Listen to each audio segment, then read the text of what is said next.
Hi friends, எல்லாருக்கும் வணக்கம். இன்னொரு காணொலியில் உங்களை சந்திக்கல மிகவும் மகிழ்ச்சியாக இருக்குது. ஒரு முக்கியமான செய்தி, நீங்கள் பிரித்தானியாவில் அரசியல் தஞ்சம் கோரி இருக்கிறீங்களா, இல்லாட்டி கோர இருக்கிறீங்களா, இல்லாட்டி உங்களோட ஃப்ரெண்ட்ஸ் அண்ட் ஃபேமிலி இந்த விஷயத்தில் ஏதாவது ஈடுபாடாக இருக்கிறாங்களான்னு சொன்னால் அவங்களுக்கு தான் இது ஒரு முக்கியமான செய்தி.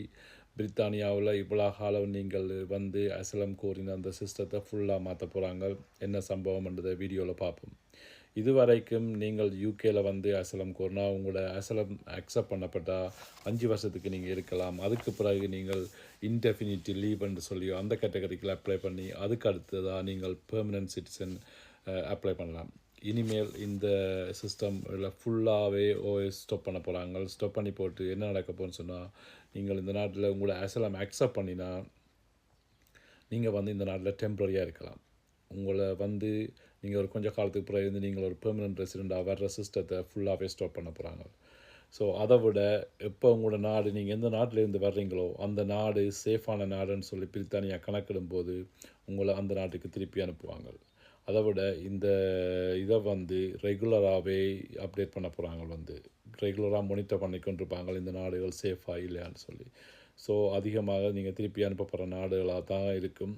அப்படி இல்லை ஒரு பயங்கரமான ஒரு சண்டை நடந்து கொண்டிருக்க நாடு, ஒரு மக்கள் சேஃபாக இருக்கலான்னு ஒரு நாடுன்னு சொன்னால் அது கொஞ்சம் கேட்டகரி வித்தியாசமாக இருக்கும். வந்து இந்த சிஸ்டத்தை எங்கேருந்து காப்பி பண்ணிக்கிறாங்கன்னு சொன்னால் டென்மார்க்லேருந்து காப்பி பண்ணிக்கிறாங்க. யூரோப்லேயே அசலம் கோரிக்கை வைக்கிற மக்களுக்கு வந்து மிகவும் டஃப்பான ஒரு நாடுன்னு சொன்னால் டென்மார்க். அங்கே வந்து 2 வருஷத்துக்கு கொடுப்பாங்களாம் உங்களை அசலம் அக்செப்ட் பண்ணால்.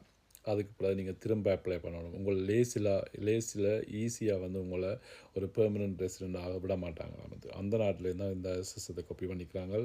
இது என்னதுக்கான இதை செய்கிறாங்கன்னு சொன்னால், யூகேயில் அசலம் கிளைம் பண்ணுற எண்ணிக்கை வந்து சரியாக அதிகரிச்சிருக்குது. அதுகளை குறைக்கிறக்காண்டியும் நிறைய பேர் யூகேயை டார்கெட் பண்ணி இந்த போட்டுகளில் வந்து கொண்டிருக்கபடியாக அதையும் குறைக்கிறக்காண்டி தான் இந்த ஐடியா செய்கிறாங்க. வந்து இதை வந்து வர்ற திங்கட்கிழமை தான் அனௌன்ஸ் பண்ண போகிறாங்க. அதுக்கு பிறகு இந்த சிஸ்டம் ஒரு நார்மலாக யூஸுக்கு வர்றதுக்கான சான்ஸுகள் மிகவும் அதிகமாக இருக்குது.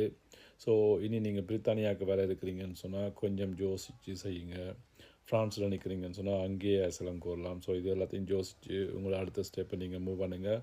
மறக்காமல் இந்த வீடியோவை உங்களோட ஃப்ரெண்ட்ஸ் அண்ட் ஃபேமிலிக்கு ஷேர் பண்ணுங்கள். அடுத்த வீடியோவில் சந்திப்போம். நன்றி, வணக்கம்.